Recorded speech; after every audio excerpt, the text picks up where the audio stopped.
House Republicans moving forward with plans to impeach Deputy Attorney General Rod Rosenstein. But the House is up against a clock to get a vote on this resolution before going on recess today. The two GOP lawmakers leading this charge say the time to act is now. Quite frankly, it's either we hold them in contempt or we get the documents or we impeach them. And the only thing that we have control over is the ability to bring impeachment straight to the floor. We care about doing the right thing. It might have been 120 years since someone's been impeached, but when was the last time you ever saw the FBI take a disproven document with no credibility, no validity, no corroboration, take it to a secret court, not tell the court who paid for it, not tell the court that the guy who wrote it had been leaking information to the press? When have you ever, and not just once, 4 stinking times. And the last one, Rod Rosenstein signed. A worked up Jim Jordan there. Alan Dershowitz is a Harvard Law professor emeritus and author of The Case Against Impeaching Trump. He joins us now. Thank you, Professor, for your time this morning. First off, can you tell us what exactly this means? Republicans have been warning this would happen for quite some time. Now they're actually acting on it. What does it mean? It is the most short-sighted, and I have to say stupid thing I've heard in a long time. Here you have a president who the Democrats are trying to impeach. If they gain the House of Representatives, they will almost certainly do so. And the big issue will be, can you impeach a president or anyone else when you don't charge him with specific crimes just because you disagree with what he's done?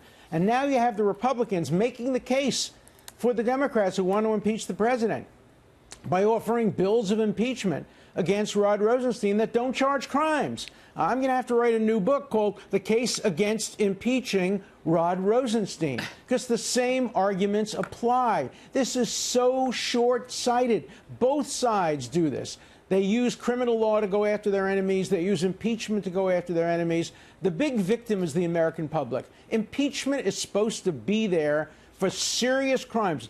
Treason, bribery, other high crimes and misdemeanors. If you don't like the way Rod Rosenstein is responding to your subpoena, charge him with contempt of court. Bring him to court. But do not use impeachment. That just helps the Democrats who are trying to impeach President Trump. But to be clear, what they are alleging here is that Rod Rosenstein not only, quote, repeatedly failed to produce documents requested by House Judiciary Oversight and Government Reform committees, but that he also, quote, attempted to conceal certain facts. I mean, based on what they are charging, you're saying that there's no case for impeachment there? Of course not. There's no crime. Again, read my book. I lay out in The Case Against Impeaching Trump all the arguments. The framers did not want to see anybody impeached unless they committed treason, bribery, or other high crimes and misdemeanors. They rejected a proposal that said maladministration or doing the kinds of things that Rosenstein is accused of doing. If you don't like what he's been doing, that's why we have contempt powers in the court. Congress can seek a contempt citation against Rosenstein, but to use impeachment is to empower the Democrats. When they try to impeach President Trump, they're going to say, look, the Republicans agreed. They agreed you don't need to have a crime. It really will backfire. Well, that seems to be the sentiment from Adam Schiff, ranking Democrat. He tweeted this out in response to the latest actions on the part of Republicans, saying these articles of impeachment against Rod Rosenstein were filed in bad faith and show extraordinary lengths to which House Republicans will go to protect Trump. History will record these members as willing accomplices in the most serious threat to the rule of law in a generation, Professor. But you know what will happen now? Then when Adam Schiff seeks to impeach President Trump or others in the Democratic Party, they will cite Schiff's letter saying, see, you're now doing the same thing you accused us of doing. Look, both sides misuse the impeachment process. That's why I wrote my book. Both sides misuse the criminal justice system. That's why I wrote a prior book called Trumped Up, how the criminalization of political differences endangers democracy. We have to disarm. We have to stop weaponizing impeachment, stop weaponizing the criminal law.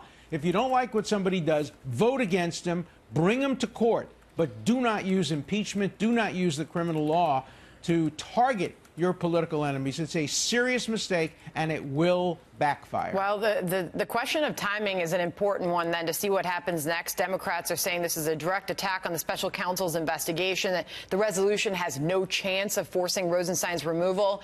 But the timing of this, House begins its recess until September 4th.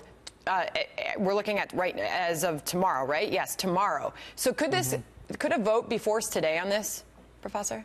No, because you need to have hearings. You need to have evidence. You can't just create a bill of impeachment and then vote on it. Remember, when people have been impeached in the past, there have been weeks, sometimes months of hearings. I know I participated in the hearings when Bill Clinton was impeached, President Clinton. I testified about that. You can't just vote on impeachment. That would be an abdication of responsibility. So, no, I don't think there's any realistic chance that a bill of impeachment could be voted in the time that remains. I don't think it should ever be voted. It's a big mistake and will backfire against the Republicans. It will backfire against the Democrats if they try to use it against Trump. Let's just take impeachment off the table. Yeah, I mean, we'll see where all this goes. Timing is going to be an issue, obviously, with that recess starting. Alan Dershowitz, great to have you on the program to respond to all that this morning. Thank you.